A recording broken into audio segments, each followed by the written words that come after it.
This video is sponsored by Skillshare. On Skillshare, you'll find an extensive range of classes covering a whole bunch of creative topics like drawing, painting, and crafting. I get a lot of comments on my videos about my rings and where I get them from, and I thought it would be a nice idea one day to make them myself. So I've been following this class by Chris V on handcrafted jewelry making to give myself a good foundation to start off with. Whenever I talk to you guys about creativity on this channel, I always stress the importance of learning the basics, and there's no better place to learn the fundamentals of anything that you want to learn than Skillshare. My favorite thing about Skillshare is that they have a very curated and specific learning experience, meaning that there's no ads and they're always launching new premium classes, which means that you can stay 100% focused when you want to learn a new skill. An annual subscription to Skillshare is less than $10 a month, and the first 1,000 people to use the link in the description will get a free trial of Skillshare Premium membership. Thank you again to Skillshare, and now let's get on with the vlog. The new season of My Hero Academia is coming out later on this year, and I literally could not wait, so I just decided to rewatch the last season. Usually I'm quite patient and I'll try and binge the last season of whatever show it is that I'm watching, like right before when the new season comes. That way, like, I can really keep it fresh in my mind. But I don't know, I think it's something about this lockdown. It's just there's so little to do, and I'm kind of a multitasker. Like, I will generally procrastinate with things, but then I'm so busy that I can't do that. So what I'll do is I'll kind of fight that urge by doing multiple things at once. Like, I'll take care of my plants while I'm supposed to be doing my work, but that way, like, they still get taken care of.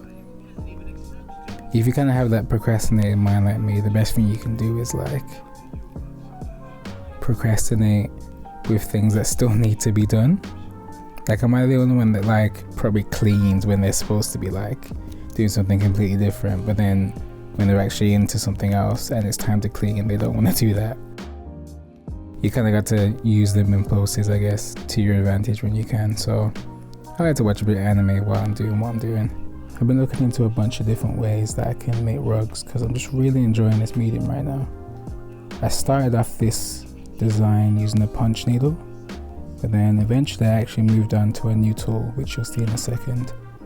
I've also ordered a rug tufting gun, which you guys will find super entertaining because everyone keeps asking me when I'm gonna get a gun. So I finally decided to go out and get one. I'm just waiting for it to arrive, you know, with the world still being on fire with 2020 season 2, aka 2021. I'm gonna have to wait a while. But in the meantime, in between time, I got a comment on one of my last videos by Tayfan2, who suggested that I should get a Danella tool. At the time, I literally had no idea what that was, so I had to do a whole bunch of digging, but eventually I did find one on Etsy. I plan on doing a whole tutorial exactly on how to use this, how effective it is, the time saving. I will say this from now, it saved me about 3 times the time. This rug in particular, usually it takes me about, I'd say about a week to finish a rug about this size, but using this tool it took me about 2 days, which is ridiculous speed. And to be fair, also I didn't do a whip stitch on the edge, so that did save me a bit of time, but for the actual punch needle part of it, it was so much of a time saver. The only reason I didn't turn this video into a tutorial is because I want to learn the tool a little bit more. This is only the first time that I've used it, and I did run into a little bit of difficulty at the start just because it's more of a learning curve. As you can kind of see from the footage, it works almost like a sewing machine. If you haven't seen a sewing machine, it kind of holds down the fabric with that silver bit that's at the bottom, I can't remember the name of it, and then you just like crank it across. So it's almost like a hand-driven sewing machine, which is really interesting. Like I said, as a manual tool, it is way better than the punch needle in terms of timing, but it's very fiddly to use. And also I want to kind of make sure that I have a bunch of troubleshooting tips. A lot of the time I'll get questions from people asking about like problems that they've had with punch needle or issues that they're having, and I want to make sure that I can give you guys a comprehensive look into how to use this tool. Also, it's quite a rare tool, so I don't know how available it will be for you guys versus the punch needle, which might be a weakness. But what I think would be super dope is if I did a comparison between the punch needle, this Denella tool, and the tufting gun. I think off the bat, before I even do the video, I would assume that most people don't really want to do the investment into a tufting gun because it kind of forces you to make giant rugs because of the strength of the machine, and that means you're gonna have to have like a giant frame in your house, and you're gonna have to have a large setup, which might not be the best thing for everybody. And if you're just doing it as a hobby, it's probably not the best thing. But if you want to make larger projects, it's definitely the way forward. A lot of people that have been doing punch needle work have been loving it, but it's so time consuming when you want to do large projects, and I think it's just the nature of creativity that once you've started doing something, you do want to scale up and you do want to experiment with new colors and new sizes and all of these different things. And the punch needle isn't necessarily the best tool to make that happen. So I think as long as I can give you guys some options, I've done my job.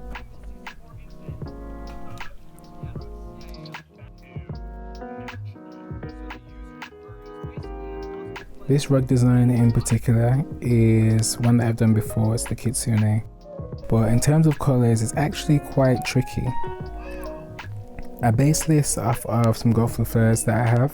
It's the iconic flame print that they use, and it's kind of a challenge to make primary colors look sophisticated and not too childlike when you're using them in work. Because they are the primary colors, they have a simplicity to them which is actually really aesthetic and nice, but you kind of need to work it in a way that makes sense and that doesn't just look like you've lazily picked the primary colors, because that's easy. I like to use really different and eclectic color combinations, so using something like this, I wasn't sure if the piece was actually going to come out with, I guess, the level of professionalism, I guess, that I usually like with my work. But a good trick around this is to use one color as your base and then use the other colors just to complement it. So if you know anything about the color spectrum, you want to use opposite colors so that they can highlight and complement each other. And luckily both blue and yellow are opposite colors. So I use blue as the primary color for the body of the Kitsune, and then I use the yellow for the fur and red just for some accents.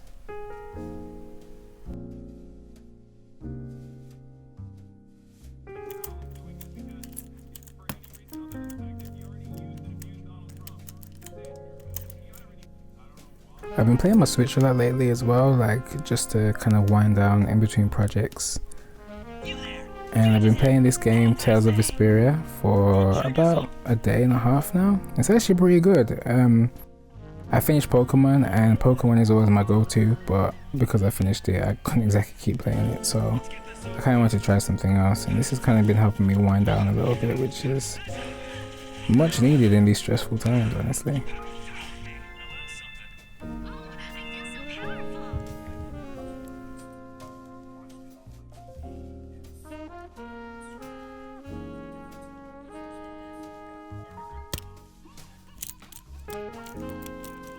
The biggest difficulty I would say using this new tool, just from the limited experience that I've had, like I said, I'm going to do a more comprehensive version of this at some point, but it's just the small details. Because with a sewing machine you would usually be able to see the direction that you're going in because you can turn the fabric as you're going.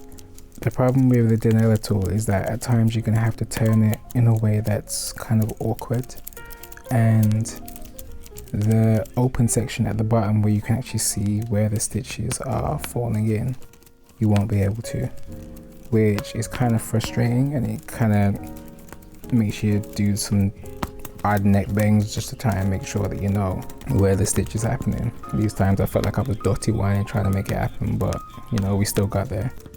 Ultimately, something that you can get around, and you kind of get a level of, I guess, muscle memory, where you realize, okay, I know just from the placement of where I put this down, I know where the stitch is going to go.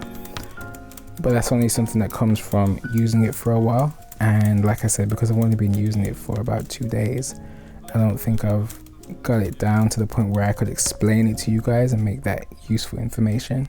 There's no point in me saying on some, some Obi-Wan Kenobi type that you need to feel the force and know where it's going. Like, I'd rather have some concrete advice as to how to use this properly, especially when you can't see exactly where you're going with it. But yeah, I'd say the finer details of the issue, and I get the feeling that once I get the rug gun, which hopefully should come by the end of this month or the middle of the next, that might be the problem with the smaller details, which once again might be something that can only be solved by using a larger frame and tufting larger rugs, which isn't necessarily a problem. It just gives me extra tools for making rugs. I can just go, if I want to make something small, I'll use the manual tools, and when it comes to larger pieces, I can move on to using the tufting gun. But like I said, that's just a prediction. I don't quite know exactly if that's going to work.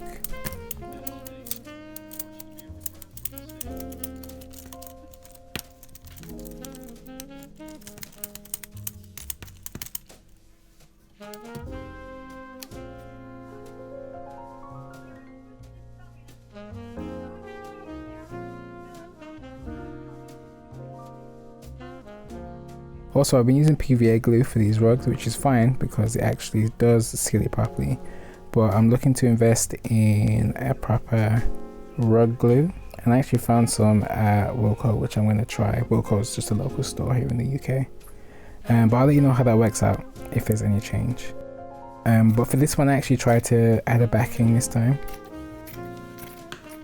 So what I did was added a bit of felt to the back once I glued all the sides, and it actually turned out really nicely.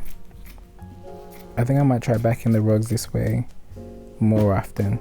It's also less time consuming than doing the whip stitch. I think this actually turned out to be one of my favorite rugs that I've done. Like I said, I usually like to use less obvious color combinations just because I think it kind of adds something nice to the design. It gives me something to think about because these combinations don't come to mind super easy, so it means I have to do a lot of research, which I kind of like doing. But it was kind of nice to just do a nice primary and make that work out.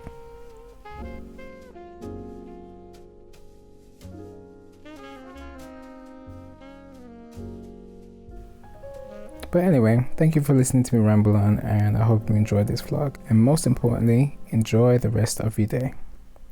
Bye friends.